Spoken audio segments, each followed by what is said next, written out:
नमस्कार दोस्तों, हम लेकर आ चुके हैं आप लोगों के लिए 20 मिनट में सुबह की 50 ताज़ा और बड़ी खबरें बताएंगे। दोस्तों, आखिरकार क्यों राहुल गांधी ने प्रधानमंत्री के 400 के दावे की निकाल दी हवा। राहुल गांधी बोले, मैं दावा करता हूं बीजेपी 180 भी पार नहीं कर पाएगी। इंडिया गठबंधन बना रहा है अपनी सरकार। आखिरकार क्यों दोस्तों, अखिलेश यादव ने मुख्तार अंसारी की फैमिली से की मुलाकात, दी उनको श्रद्धांजलि, तो भाजपाइयों में मची खलबली। क्यों आखिरकार दोस्तों, तेजस्वी यादव ने प्रधानमंत्री से पूछ लिए चुपते हुए 10 सवाल, 10 सवालों के जवाब नहीं नरेंद्र मोदी के सामने। और कैसे दोस्तों, जो यहाँ पर बिहार के नीतीश कुमार कह रहे हैं हम उन लोग को साथ ले आए जो कुछ नहीं थे। अब आप समझिए कुछ कौन नहीं है, इसके बारे में भी बात करेंगे। और क्यों असदुद्दीन ओवैसी ने प्रधानमंत्री पर लगा दिया धर्म के आधार पर चुनाव लड़ने का आरोप। तमाम मुद्दों पर बात, लेकिन उससे पहले अगर आपने अब तक हमारे चैनल को सब्सक्राइब नहीं किया है जल्दी से कर लीजिए। पास में एक घंटी आएगी, इसको भी दबाइए ताकि हर वीडियो की अपडेट आप तक पहुंच पाए। दरअसल दोस्तों, आपको बता दें चले, प्रधानमंत्री नरेंद्र मोदी के ऊपर जमकर भड़के राहुल गांधी बोले, प्रधानमंत्री का 400 का दावा सिर्फ हवाई है, वरना प्रधानमंत्री जगह जगह जाकर लोगों से 400 नहीं खिलवाते। और अगर देखा जाए दोस्तों, तो बीजेपी के कुछ नेता ये कहते फिर रहे हैं हमें 400 सीट जितवा दो क्योंकि हम देश का संविधान बदलना चाहते।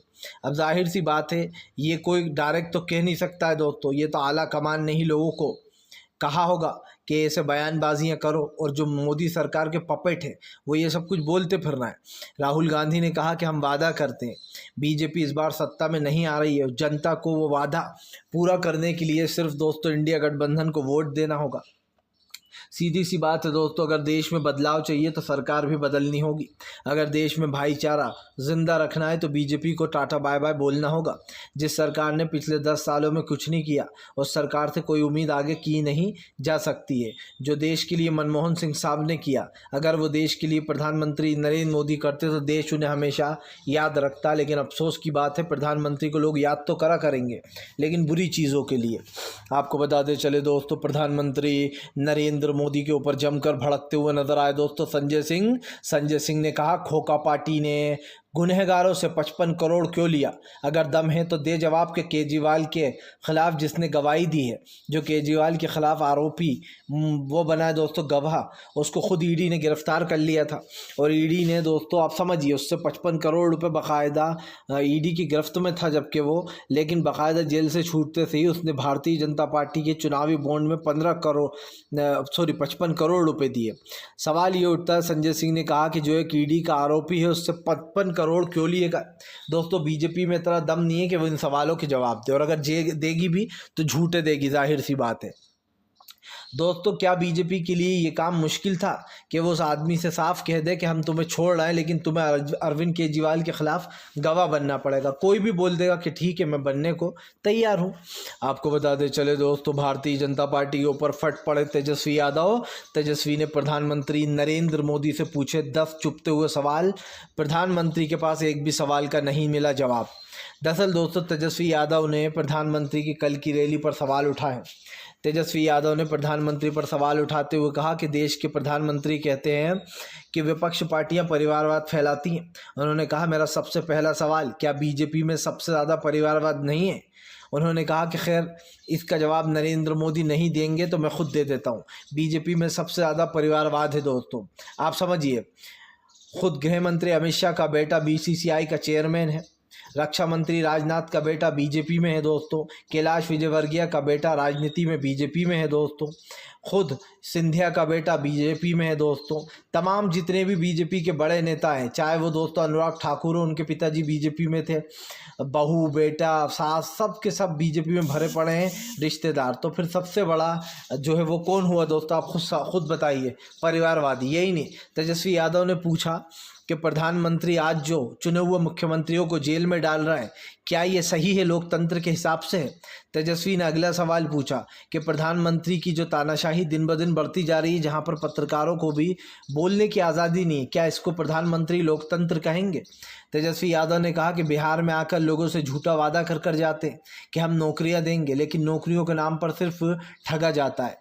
आज देश में जो लोग फौज में जाना चाहते हैं, देश के लिए कुछ करना चाहते हैं, उनका सपना तोड़ दिया गया है। सिर्फ 5 साल फौज में रह सकता है इंसान, वो भी बिना पेंशन के, उसको पेंशन तक नहीं मिलेगी। तो ये सारे सवाल तेजस्वी ने पूछे और मुझे लगता है दोस्तों तेजस्वी यादव ने जो सवाल पूछे इसका जवाब प्रधानमंत्री के पास है भी और नहीं भी है। इसलिए कि प्रधानमंत्री को पता है कि इनका जवाब क्या है, और नहीं इसलिए है दोस्तों क्योंकि प्रधानमंत्री को सच पता है लेकिन वो बताएंगे नहीं, क्योंकि जाहिर सी बात है सच बोलना उनकी आदत में शुमार नहीं है। आपको बता दें चले दोस्तों, फिलहाल मुख्तार अंसारी के घर पहुंचे अखिलेश यादव तो भाजपाइयों में मच गया हड़कंप। दरअसल आपको बता दें चले मुख्तार अंसारी के घर पहुंच गए थे कल अखिलेश यादव। मुख्तार अंसारी के बेटे दोस्तों उनसे बात की। आपको बता दें सपा के टिकट से ही उनके बड़े भाई अब्बास अंसारी भी लड़े थे दोस्तों। मुख्तार के छोटे बेटे हैं तो घर पर ही हैं, लेकिन जो बड़े बेटे हैं दोस्तों उनको कहीं ना कहीं जेल में बंद कर रखा है। और जाहिर सी बात है अब्बास जेल में काफ़ी लंबे समय से बंद है। ईडी ने उनके ऊपर कोई मामला बिठाया था, उसके बाद ये आरोप भी लगा देगा कि जेल में उन्हें एक कमरे में अलग से वो अपनी पत्नी से मिलते हैं। इसी आरोप में उनकी पत्नी को भी गिरफ्तार किया गया था। लेकिन आपको बता दें चलें सारा मामले को अगर छोड़ दिया जाए तो अब्बास को भी जाहिर सी बात है 1 साल से ऊपर होने वाला है जेल में। और ये कहना गलत नहीं होगा दोस्तों कि जितने भी मुस्लिम नेता हैं योगी आदित्यनाथ उनको एक एक करके जेल में डाल रहा है। और आप देख लीजिए, आप कहेंगे कि ऐसा बिल्कुल नहीं है। जितने भी मुस्लिम नेता हैं वो सारे के सारे जेल में हो उत्तर प्रदेश में, चाहे वो आज़म खान साहब हो, चाहे मुख्तार अंसारी हो, अतीक अहमद हो और उनके भाई अशरफ हो दोस्तों, या फिर जो है मुख्तार अतीक का बेटा हो दोस्तों, या फिर मुख्तार अंसारी का बेटा हो। तमाम लोगों को जेल में योगी आदित्यनाथ बंद कर देते हैं जो भी चुनाव उनके खिलाफ लड़ता है। और ये साफ साफ बदले की कार्रवाई दिखाई देती है। भले ही बाद में ये कह दिया जाता है इसने दंगा फैलाया था, ये बहुत बड़ा गैंगस्टर है, ये मर्डरर है, सब पर एक एक इल्ज़ाम सोच कर रखती है बीजेपी। लेकिन मैं पूछता हूँ क्या बीजेपी में दोस्तों गैंगस्टर नहीं भरे पड़े? अगर इतने ही बड़े आप संत बनते हो कि हम गैंगस्टर को मिटा देंगे, खाक में मिला देंगे, तो फिर दोस्तों आप समझिए टेनी मिश्रा क्या कर रहा है तुम्हारी पार्टी में, ब्रिजभूषण तुम्हारी पार्टी में क्या कर रहा है। ये सब के ऊपर दोस्तों गुंडे मवाली, मर्डरों के और जो है 420 के और जो है लड़कियों के छेड़ने के तमाम मुकदमे इन लोगों के ऊपर दर्ज है। और ये लोग हिस्ट्री शीटर भी रह चुका है दोस्तों टेनी मिश्रा, तो उसके ऊपर मर्डर से लेके तमाम चोरी चौकारी तक के आरोप है। तो आप समझ लीजिए कि ये किस तरीके की जो है यहाँ पर इनकी वो चल रही है गुंडागर्दी, कि भाई अगर आपका नाम दोस्तों जो है यहाँ पर अजय तो आप बच जाओगे, लेकिन अगर आप आज़म हो तो फंस जाओगे। जाहिर सी बात है एक एक कर समाजवादी पार्टी के तमाम नेताओं को बीजेपी जेल में डाल देती है, चाहे वो अब्बास हो या फिर आज़म खान हो या फिर मुख्तार अंसारी हो। तमाम लोगों को एक एक इनके ऊपर वो तय कर दिया जाता है कि भैया इन्होंने ये करा, उसने वो करा। चलिए एक पल को हम मान लेते हैं कि इन्होंने ये सब कुछ किया है, तो लेकिन क्या दोस्तों जिस तरीके से जेल में लोग मारे जा रहे हैं, क्या कोई भी कह सकता है कि उत्तर प्रदेश में ज़ीरो टॉलरेंस की नीति अपनाई जाती है? क्योंकि ज़ीरो टॉलरेंस एक मजाक बनकर रह गया है उत्तर प्रदेश में, सिर्फ एक जुमला। आपको बता दें चले दोस्तों भारतीय जनता पार्टी के ऊपर जमकर भड़कते हुए नजर आए जयराम रमेश। जयराम रमेश बोले जिनको अपने ऊपर भरोसा होता है वो कभी भी अपने पपेटों से नहीं कहलवाते कि हम 400 सीट जीत रहे हैं, 400 सीट जीत रहा है। दरअसल दोस्तों जयराम रमेश ने कहा कि 2004 वाला इतिहास फिर से दोहराने जा रहा है 2024 में 20 साल बाद। दरअसल दोस्तों जयराम रमेश ने उस किस्से की बात की है जब अटल बिहारी वाजपेयी 2004 में शाइन इंडिया का नारा दे रहे थे। अटल बिहारी वाजपेयी ने 2004 में शाइन इंडिया का नारा दिया था और कहा था कि फ़िलहाल हम फिर से सत्ता में आएंगे। उस दौरान दोस्तों अटल बिहारी वाजपेयी ने, आपको बताते चलें, समय से पहले चुनाव करा दिए थे, लेकिन कांग्रेस ने अटल बिहारी वाजपेयी को बुरी तरीके से हराया था और जो है कांग्रेस ने सत्ता में वापसी की थी 2004 में।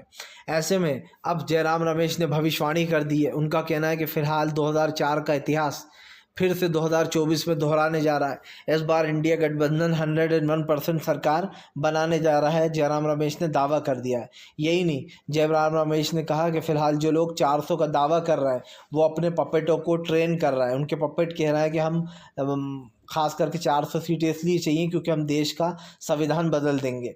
जयराम रमेश ने कहा कि ये बाबा साहब अम्बेडकर के संविधान को बदलना चाहते हैं।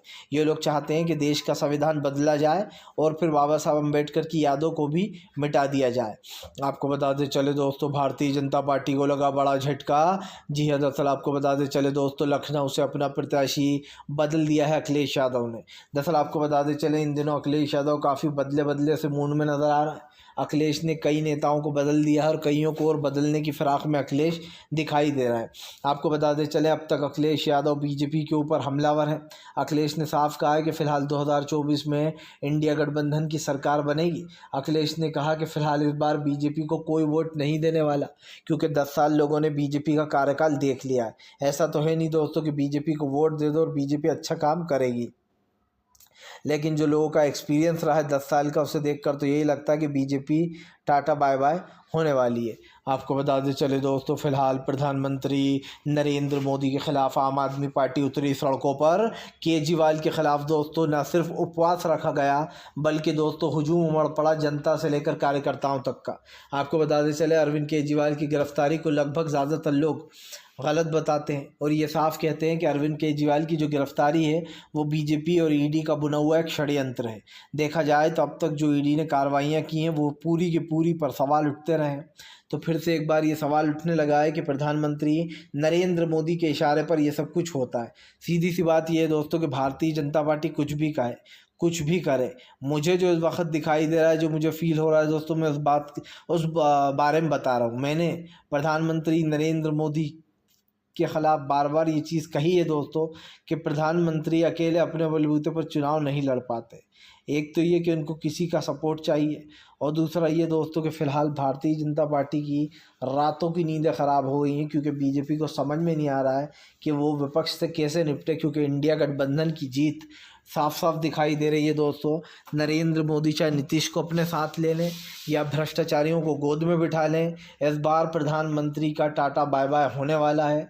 लोकसभा का चुनाव बीजेपी के ताबूत में पहली और आखिरी कील इसलिए है, पहली इसलिए क्योंकि ये सत्ता से जाने का बिगुल है, और आखिरी इसलिए कि अब आप कभी सत्ता में नहीं आ पाओगे।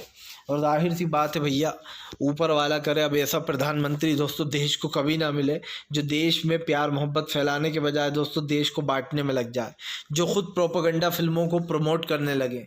और दोस्तों आप समझिए, क्या प्रधानमंत्री नहीं जानते थे कि द केरल स्टोरी सिर्फ एक भ्रम पर बेस्ड है, जिसमें पूरा सच बताया नहीं गया है, सिर्फ एक मंधड़क कहानी थी, लेकिन प्रधानमंत्री ने उसको प्रमोट किया। द कश्मीर फाइल, उसको भी प्रधानमंत्री ने प्रमोट किया। फिलहाल आपको बताते चले दोस्तों, भारतीय जनता पार्टी और कांग्रेस आए आमने सामने। राहुल गांधी ने अपना वीडियो शेयर कर बीजेपी को जमकर लपेटा। दरअसल राहुल गांधी ने अपना एक वीडियो सोशल मीडिया पर वायरल कर दिया, शेयर किया। रात के 12 बजे उन्होंने वीडियो बनाया था, जिसके बाद राहुल गांधी ने कहा कि हमारा घोषणा पत्र सिर्फ एक घोषणा पत्र नहीं है, बल्कि इस देश की विचारधारा है। राहुल गांधी ने कहा कि हम जनता के पास गए, हमने जनता से पूछा कि उनको किस किस मुद्दों से परेशानी है और वो क्या मुद्दों से छुटकारा चाहते हैं। तो दोस्तों ये जो कांग्रेस ने मैनिफेस्टो तैयार किया है, ये कोई आप समझिए कांग्रेस ने अपने मन से नहीं किया है। कांग्रेस ने पहले लोगों से राय ली, जनता के बीच में गई कांग्रेस और उनसे पूछा कि आखिरकार हम क्या मुद्दे लें, किन मुद्दों पर ये मैनिफेस्टो जारी करें। आपको बताते चले दोस्तों, इस तमाम मैनिफेस्टो में जो बातें की गई हैं उन सबको निभाया जाएगा। और अभी से बीजेपी को मिर्ची लग गई है कांग्रेस का मैनिफेस्टो देखकर, वो इसका विरोध कर रही है, कह रही है कांग्रेस ने जो बातें बोली हैं कुछ बातें ऐसी हैं जो पॉसिबल नहीं है। अब आप समझिए दोस्तों, आपको क्यों मिर्ची लग रही है, सरकार बनेगी तो पता चल ही जाएगा कि पॉसिबल है या नहीं। आपको बताते चले दोस्तों, फिलहाल आम आदमी पार्टी के संजय सिंह ने बीजेपी को जमकर लपेटा। संजय सिंह बोले, अगर दम है तो केजरीवाल या मेरे खिलाफ किसी के भी खिलाफ एक भी सबूत पेश करके बता दो, तो हम लोग जो है यहाँ पर अपना पद खुद छोड़ देंगे। आपको बता दें, संजय सिंह ने कहा कि अरविंद केजरीवाल मुख्यमंत्री थे, है और वो हमेशा रहेंगे। कोई भी अरविंद केजरीवाल को मुख्यमंत्री के पद से हटा नहीं सकता। सीधा सीधा ऐलान कर दिया गया है दोस्तों यहाँ पर, और ये ऐलान सीधा किया गया है कि फ़िलहाल भैया जो लोग बड़ी बड़ी बातें कर रहे हैं, जो बड़ा बड़ा पाव खाते हैं दोस्तों, उन लोगों को कहीं ना कहीं ये बड़ा झटका लगता हुआ नज़र आया। क्योंकि हम आपको बताते चलें, इस वक्त सीधी सी बात है कि यहाँ पर मजबूती से दिखाई दे रहा है विपक्ष ने तय कर लिया है कि अब की बार वो बीजेपी के लोकतंत्र को ख़त्म कर रहेगा। आपको बताते चले दोस्तों, फिलहाल प्रधानमंत्री नरेंद्र मोदी दोस्तों और जो है यहाँ पर तमाम विपक्ष के बीच में छिड़ने जा रही है जंग। जी हाँ, दरअसल आपको बताते चले 2024 के चुनाव को लेकर दोस्तों विपक्ष में ज़ोरदार तरीके से भिड़ंत होने वाली है, और 2024 के चुनाव दोस्तों काफ़ी ज़्यादा मायने भी रखते हैं। हमने ऐसा बार बार पूछा, इसलिए कहा है कि फ़िलहाल सरकार की जो नीतियाँ है दोस्तों वो कमाल है, और ऐसे में अब ये देखना होगा कि फ़िलहाल सरकार जो है वो किस तरीके से किस चीज़ पर जो है यहाँ पर रिएक्ट करती है। तो तमाम चीज़ें दोस्तों फ़िलहाल भारतीय जनता पार्टी ये करती रहे, लेकिन जो है देश की जनता भी इस पर सवाल के जवाब मांगती रहेगी और तमाम चीज़ें हैं, कहीं ना कहीं उस चीज़ों पर फैसला लिया ज़रूर जाएगा। तो आप भी समझते हैं कि फ़िलहाल देश की चीज़ों में और ख़ास करके देश के लोकतंत्र में क्या फ़र्क आया है पिछले 10 सालों में। आपको बताते चले दोस्तों, फिलहाल भारतीय जनता पार्टी के लिए बढ़ गई मुश्किलें। ममता बनर्जी बोली बीजेपी वाले हम पर झूठे आरोप लगाते हैं क्योंकि बंगाल में इनकी दाल नहीं गलने वाली। दरअसल ममता बनर्जी आरोप लगा रही हैं कि जैसे ही चुनाव करीब आया बंगाल में ईडी, सीबीआई और एनआईए के छापे पड़ रहे हैं। दरअसल दोस्तों कल एनआईए के ऊपर जमकर पत्थरबाजी हुई, आरोप लगा दिया गया ममता बनर्जी के ऊपर। यही नहीं, यहाँ तक कि कांग्रेस के नेता अधीर रंजन चौधरी ने भी ममता को खूब खरी खोटी सुनाई। दोस्तों अधीर रंजन चौधरी मेरी समझ से बाहर है, क्योंकि जाहिर सी बात है, एक तरफ तो वो कहते हैं कि इंडिया गठबंधन का हिस्सा है ममता बनर्जी, दूसरी तरफ अधीर रंजन चौधरी हमेशा ममता बनर्जी को घेरते रहते हैं बंगाल में। तो मैं पूछना चाहता हूँ अधीर रंजन चौधरी से, मैं मानता हूँ कि ममता बनर्जी इंडिया गठबंधन से अलग चुनाव लड़ रही हैं और वो उसके साथ भी नहीं खड़ी हुई दिखाई दे रही, लेकिन दोस्तों ममता बनर्जी का सबको पता है कि वो बीजेपी को कभी सपोर्ट नहीं करेंगी। अगर ममता बनर्जी जितनी भी सीटें जीतेंगी वो सब कुछ कांग्रेस के खाते में ही जाएंगी, इस बात की ज़रा से भी हमें शक नहीं होना चाहिए। क्योंकि दोस्तों आप भी जानते हैं कि फ़िलहाल इस चीज़ को लेकर काफ़ी जो है यहाँ पर लोग गुस्सा हो जाते हैं, और लेकिन ऐसे में अब सरकार की जो नीतियाँ हैं दोस्तों उसको तो जो यहाँ पर फॉलो करना ही पड़ेगा। लेकिन एक चीज़ साफ हो जाती है कि भारतीय जनता पार्टी ने देश के विकास, लोकतंत्र की दोस्तों पूरी तरीके से हत्या कर दी है, और अब विपक्षी है जो इस देश के लोकतंत्र को न सिर्फ बचा सकता है बल्कि देश को उसी मुकाम पर फिर ला। साफ कहना है दोस्तों कि फ़िलहाल जो कुछ भी हो रहा है ये देश के लोकतंत्र के खिलाफ है और इसके खिलाफ वो जंग लड़ेंगे। आपको बता दें चले दोस्तों, प्रधानमंत्री नरेंद्र मोदी के ऊपर जमकर दोस्तों फट पड़े जो है यहाँ पर उद्धव ठाकरे ने कहा फ़िलहाल तड़ीपार पार्टी तड़ीपार ही जाने वाली है। आपको बताते चले उद्धव ठाकरे ने बीजेपी पर निशाना साधते हुए कहा कि बीजेपी तड़ीपार पार्टी है और उसका तड़ीपार जाना तय हो चुका है। दरअसल दोस्तों एक चीज़ तो साफ हो चुकी है कि ये तमाम जो मुद्दे चल रहे थे इन मुद्दों पर कहीं ना कहीं बीजेपी बुरी तरीके से घिर गई है, और ऐसे में दोस्तों अब सरकार की नीतियाँ जो हैं वो कहीं ना कहीं जो है यहाँ पर फेल हो रही हैं। क्योंकि आपको बता दें जनता ने अपना फैसला ले लिया है, जनता चाहती है देश में बदलाव हो, सरकार बदले, और दोस्तों जब सरकार बदलेगी तो जाहिर सी बात है देश भी अपने आप बदल ही जाएगा। तो कहीं ना कहीं ये चीज़ें तो सामने आ चुकी हैं दोस्तों कि प्रधानमंत्री से लेकर तो तमाम बीजेपी नेताओं तक में खालिश नहीं दिखाई देती है दोस्तों। लेकिन एक चीज़ साफ है कि तमाम लोगों ने जो यहाँ पर जिस चीज़ कह दी है तो कम से कम इस पर सुनवाई भी होगी। तो फ़िलहाल दोस्तों हम तो यही कहेंगे कि जो भी हो रहा है देश में वो गलत हो रहा है, लेकिन दोस्तों आप ज़रूर सोचिए कि आज जो हमारे देश की हालत है उसका ज़िम्मेदार कौन है। आपको बताते चले प्रधानमंत्री नरेंद्र मोदी के ऊपर दोस्तों जमकर फट पड़ी प्रियंका गांधी ने बीजेपी को जमकर लपेटा। दरअसल प्रियंका गांधी ने सरकार पर सवाल उठाते हुए कहा कि देश की जो अर्थव्यवस्था है वो बीजेपी ने चौपट कर दी है, छोटे दुकानदार ख़त्म हो गए। यही नहीं, यहाँ पर सीधा सीधा कहा गया है कि फ़िलहाल जो ये लोग हैं तमाम लोग दोस्तों ये मुद्दों से बात नहीं कर रहा है, और ऐसे में अब इन चीज़ों को लेकर जो है यहाँ पर घिर जाता है इंसान। तो ये तो साफ़ हो गया है ना दोस्तों कि भारतीय जनता पार्टी के ख़िलाफ़ तमाम मुद्दों पर केस चल रहा है, चुनाव है, लेकिन इससे पहले बीजेपी तमाम चीज़ें कर रही है। तो ये तो साफ़ हो जाता है दोस्तों कि फ़िलहाल जो है यहाँ पर भारतीय जनता पार्टी जो है वो इन चीज़ों को जो यहाँ पर बसाने की कोशिश कर रही है। लेकिन एक चीज़ तो साफ़ है कि तमाम मुद्दों पर दोस्तों बीजेपी घिर चुकी है। तो आपको ज़रूर जो है दोस्तों यहाँ पर सपोर्ट करना होगा, और देखते हैं दोस्तों कि आगे क्या होता है। क्योंकि प्रधानमंत्री के जो वादे हैं, जो वचन दिए गए हैं प्रधानमंत्री की तरफ से, उन पर किसी को कोई भरोसा नहीं है। लेकिन फिर भी अगर आप लोग सोचते हैं तो भरोसा कर कर देख लीजिए। आपको बताते चले दोस्तों फ़िलहाल असदुद्दीन ओवैसी ने बीजेपी के ऊपर निकाली भड़ास। ओवैसी बोले बीजेपी ने देश के लोकतंत्र को किया है शर्मसार। दरअसल ओवैसी को लगातार धमकियां मिल रही हैं और ओवैसी ने इसका विरोध किया है। ओवैसी ने कहा कि उनको भले ही धमकियां मिलती रहें लेकिन वो किसी से डरने वाले